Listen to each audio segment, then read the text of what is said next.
Hello, ನಮಸ್ಕಾರ, good afternoon. ನನಗೆ ರಾಮಮೂರ್ತಿ ನಗರ. ನಾನು ಆಲ್ರೆಡಿ ವಿಡಿಯೋ ಹಾಕಿದ್ದೀನಿ. ಸುಮಾರು ಜನಕ್ಕೆ ಕಾಲ್ ಮಾಡಿದೆ, ಬೆಳಗ್ಗೆಯಿಂದ ಒಂದು 10-15 ಜನಕ್ಕೆ ಕಾಲ್ ಮಾಡಿದೆ. ಬಟ್ ಎಲ್ಲರೂ ಹಬ್ಬ ಆದಮೇಲೆ ಬರ್ತೀನಿ ಅಂತ ಇದ್ದಾರೆ. ಬಟ್ ಇದು ಹಬ್ಬಕ್ಕಿಂತ ಮುಂಚೆನೇ ಬೇಕಾಗಿದೆ. ಅಂದರೆ ಇವಾಗ 11th ಅಥವಾ 12th ಸಂಡೇ ಅಥವಾ ಸೋಮವಾರ ಬೇಕಾಗಿದೆ ಗೌಡ್ರು.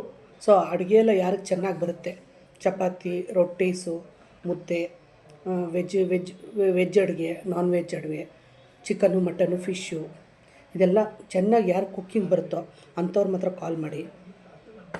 ನೆನ್ನೆ ಹಾಕ್ದವ್ರಿಗೆಲ್ಲರಿಗೂ ಕಾಲ್ ಮಾಡಿದ್ದೆ ನಾನು. ಹಬ್ಬ ಆದಮೇಲೆ ಬರ್ತೀನಿ ಅಂತ ಒಂದು 2-3 ಜನ ಅಂದರು. ಅದ್ರಲ್ಲಿ ಸುಮಾರು ಜನ ಹುಡುಗರೇ ನನಗೆ ನಂಬರ್ ಹಾಕಿರೋದು. ನನಗೆ ನಂಬರ್ ಹಾಕ್ಬಿಟ್ಟು ನನಗೆ ಗೊತ್ತಿಲ್ಲ, ನನ್ನ ಮಗಳು ಹಾಕಿದ್ಲ, ನನ್ನ ಹೆಂಡತಿ ಹಾಕಿದ್ಲ, ಅವ್ರು ಹಾಕಿದ್ರೆ ಇವ್ರು ಹಾಕ್ತಾರೆ ಅಂತ ಹೇಳ್ತಾರೆ. ದಯವಿಟ್ಟು ಸುಮ್ಮನೆ ನಂಬರ್ ಹಾಕಬೇಡಿ. ಯಾರಿಗೆ ಕೆಲಸದ ಅವಶ್ಯಕತೆ ಇದೆ ಅವ್ರು ಮಾತ್ರ ಹಾಕಿ, ಅವ್ರು ಮಾತ್ರ ದಯವಿಟ್ಟು ಕಾಲ್ ಮಾಡಿ.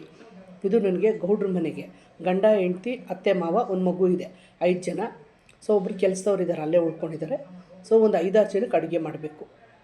ಸೊ ಯಾರಿಗೆ ಇಂಟ್ರೆಸ್ಟ್ ಇದೆ, ಯಾರು ಬರ್ತೀರಾ, ಯಾರಿಗೆ ಕೆಲಸದ ಅವಶ್ಯಕತೆ ಇದೆ ಅಂಥವ್ರು ಮಾತ್ರ ನಂಬರ್ ಹಾಕಿ.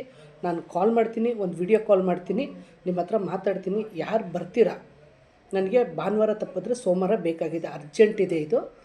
ಸೊ ಬರೋರು ನಿಮ್ಮ ನಂಬರ್ ಹಾಕಿ, ನಾನು ಕಾಲ್ ಮಾಡ್ತೀನಿ. ಸುಮ್ಮನೆ ಹುಡುಗರೆಲ್ಲ ನಂಬರ್ ಹಾಕಬೇಡಿಯಪ್ಪ. ನಾವು ನಿಮಗೆಲ್ಲ ಬೆಳಗ್ಗೆಯಿಂದ ಕಾಲ್ ಮಾಡಿ ನಾನು ಹಾಕಿಲ್ಲ, ನಮ್ಮ ಮಗಳು ಹಾಕಿದ್ಲು, ನಮ್ಮ ತಾಯಿ ಹಾಕಿದ್ರು, ತಂದೆ, ಈ ಥರ ಎಲ್ಲ ಹೇಳ್ತೀರ. ಸುಮ್ಮನೆ ಮಿಸ್ಯೂಸ್ ಮಾಡ್ಕೋಬೇಡಿ. ಗೊತ್ತಾಯ್ತಾ? ಏಜೆನ್ಸಿಗಳು ಸುಮ್ಮನೆ ವೀಡಿಯೋಸ್ ಹಾಕಲ್ಲ, ಸುಮ್ಮನೆ ಕಾಲ್ ಮಾಡಲ್ಲ, ಸುಮ್ಮನೆ ಯಾರೂ ಕೂತ್ಕೊಂಡು ಟೈಮ್ ವೇಸ್ಟ್ ಮಾಡಲ್ಲ. ಯಾರು ಕೆಲಸದ ಅವಶ್ಯಕತೆ ಇರುತ್ತೋ ಅದ್ರ ಬಗ್ಗೆ ಹಾಕ್ತಾಯಿದ್ದೀನಿ.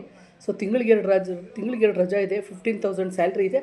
ಆಮೇಲೆ ಕಿಚನ್ ಹೆಲ್ಪ್. ಇವಾಗ ನೀವು ಅಡುಗೆ ಅಂತ ಬಂದಮೇಲೆ ನಾನು ಅಡುಗೆ ಮಾಡಿಬಿಟ್ಟು ಹೊಟ್ಟೋಗ್ತೀನಪ್ಪ ಅನ್ಬಾರ್ದು. ಅಡುಗೆ ಮನೇಲಿ ಏನು ಇನ್ಚಾರ್ಜ್ ಇದೆ ಪ್ರತಿಯೊಂದು, ಫ್ರಿಜ್ ಆಗಿರ್ಬೋದು, ಆಮೇಲೆ ಡಬ್ಬಗಳಿಟ್ಟಿರ್ಬೋದು, ಕ್ಲೀನಿಂಗ್ ಮಾಡ್ಕೊಂಡಿದ್ರು, ಪ್ರತಿಯೊಂದು ಎಲ್ಲ ನಿಮ್ಮ ಕೆಲಸನೇ.